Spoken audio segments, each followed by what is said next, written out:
Welcome everyone to SAM Singapore Math Channel. Maraming mga bata ngayon magsa-start na ng bagong school year, di ba? Few would be transitioning from traditional math school to a Singapore math school. As in SAM Singapore Math would like to help you to figure out how we can best support our kids for this big transition.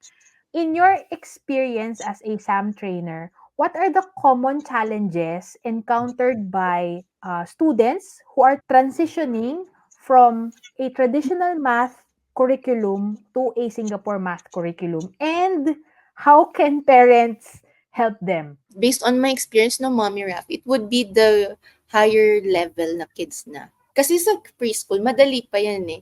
Equations tayo agad. Algebra when solving word problems, which is very different from Singapore math. Kasi kay Singapore math, the way we answer our word problems is by using the bar model.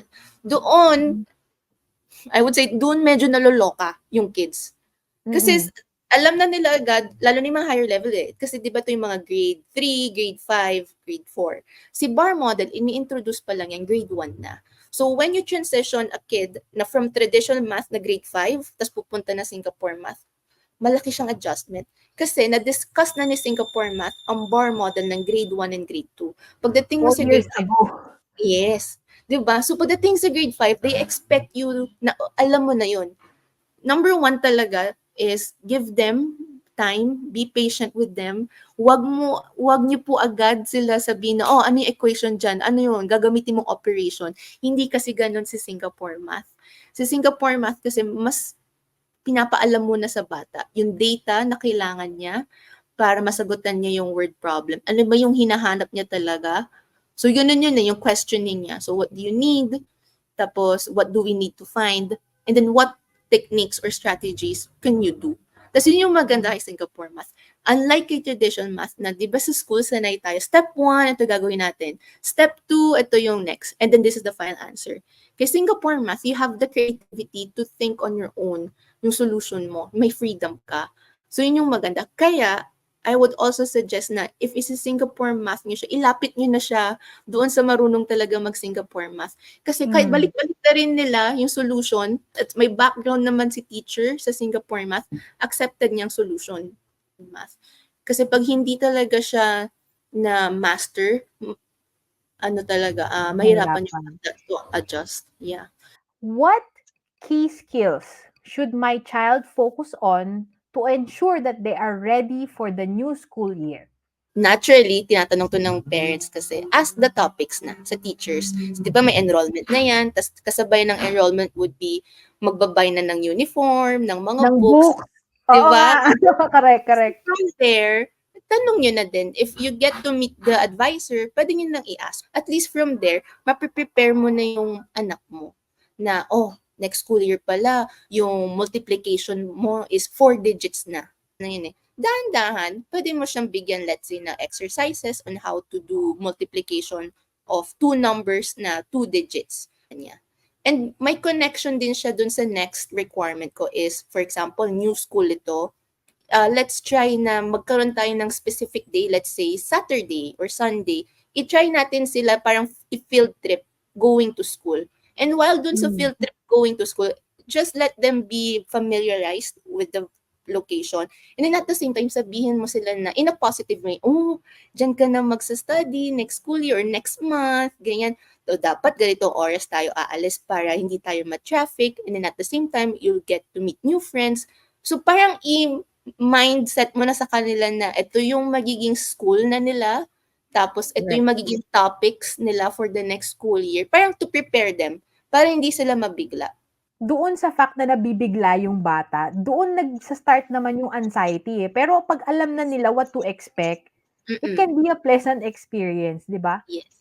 And then, at the same time, do home activities para ma-carry, kasi napahinga yan eh, yung kids, napahinga sila, para bumalik din sila dun sa routine, magkaroon sila ng habit and discipline na after school, kailangan may gagawin silang homework. Tapos na ang summer break. I remember kasi nung grade school ako, my mom, tsaka yung grandma ko, kinuha ko ng tutor nun. So, growing up, alam ko na after ng school, dismissal ko 3 o'clock, kailangan pagdating ko sa bahay bago po mag 3:30 kasi dadating na yung tutor. May nag-iintay na. So, 1 year ganon, hanggang nadala ko siya, hanggang wala na ako tutor na I know na may responsibility ako na pagdating sa bahay, gawin ko muna lahat ng schoolwork, then tsaka ako pwedeng maglaro, manood ng TV, mag-relax.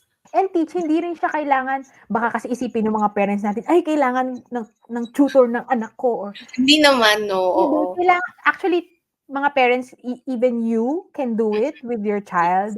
Ang important is magkaroon sila ng habit, di ba, Yes. of studying after school. And even in enrichment centers, di ba, for SAM centers usually are packed after school, di ba, teach? Kasi karamihan, after Diretso. school, doon diretso yung mga bata. Oo. And I think yung ano din maganda doon kasi nare-reinforce na alam nila na after school they have to do something else before doing yung video games or cellphone. And yung example na tutor or parents or let's say yun nga sa SAM, no, may authority kasi. Alam ng bata that they have to listen to this person kasi may authority. Yung ganong sense. So, ikaw na may authority, syempre, i-handle mo yun responsibly.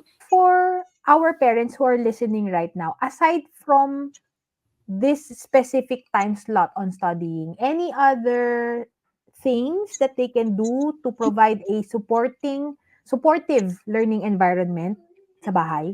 Number 1 is time, diba? Number 2 is have a specific place where they can study. Huwag yung pa-move-move. Kasi pag pumove-move, nawawala din yung momentum eh. Tsaka nagbabago. Kumbaga, kunyari, let's say malapit siya sa kitchen, hindi siya mafo-focus kasi madami siya nakikita, madaming kumikilos. Have a specific place where the kids can study. Para yun yung safe place nila na dito I can think, I can be my own, I can just be myself and study. Well, majority kasi sa students namin, lalo na yung mga higher level, ayaw nila ng, syempre, maingay. Eh, di ba may mga preschoolers tayo? Yung mga level 0. So, as much as possible, we schedule them differently. Kasi nga, may mga higher kids na ayaw nila, mga older kids, may mga older kids na ayaw nila ng maingay. Kasi nawawala yung thoughts ba nila, yung train of thoughts nila, paano mag-solve ng word problem. Try natin ihiwalay yung studying nila, yung kanilang sacred place of studying from busy areas. For the last question, what resources or tools do you suggest for parents who want to help their children practice Singapore math at home? Number 1, manipulatives. Kasi si Singapore math, kaya nga siya world-renowned curriculum is that they start first with mga toys or manipulatives. Doon nila start i-introduce yung math concepts sa kids, diba? Then dahan-dahan siya pupunta sa abstract stage. But the downside of this is masyadong expensive yung ibang manipulatives. I mean, meron naman din sa Shopee, pero not complete pa. Hindi pa naman siya complete unlike what you'll see sa Amazon. Okay. Kaya dyan pumapasok si SAM.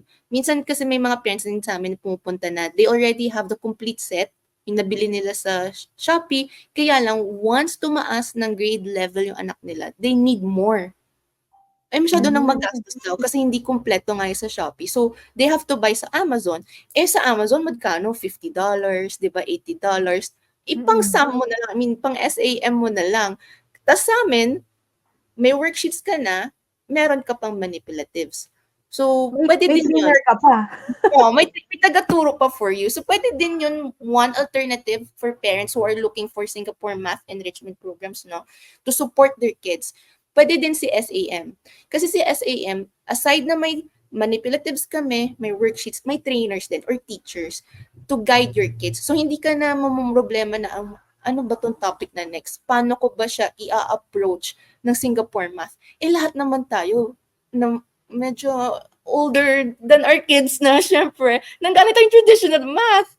Di ba? So, yun yung ano din kasi, roadblocks ng parents. Yung anak ko, sa school ngayon, Singapore math, pero ang pinag-aralan ko nung I was in school was traditional math. May mga seminars naman na pinaprovide kasi yung ibang schools or parang orientations para din maging familiar yung parents with Singapore math. Pero syempre, that's not enough. Unlike with our teachers who really underwent 1 month, 2 months of training. Thank you very much, Teacher Sofia. So I hope nakatulong kami kahit papano for those parents who are transitioning their kids from traditional school to a Singapore math school. Thank you everyone for watching. So if you have any questions, Puno, or suggestions about the topics that you want us to discuss, let us know by commenting. Please like and subscribe. Bye! Bye-bye. Thank you.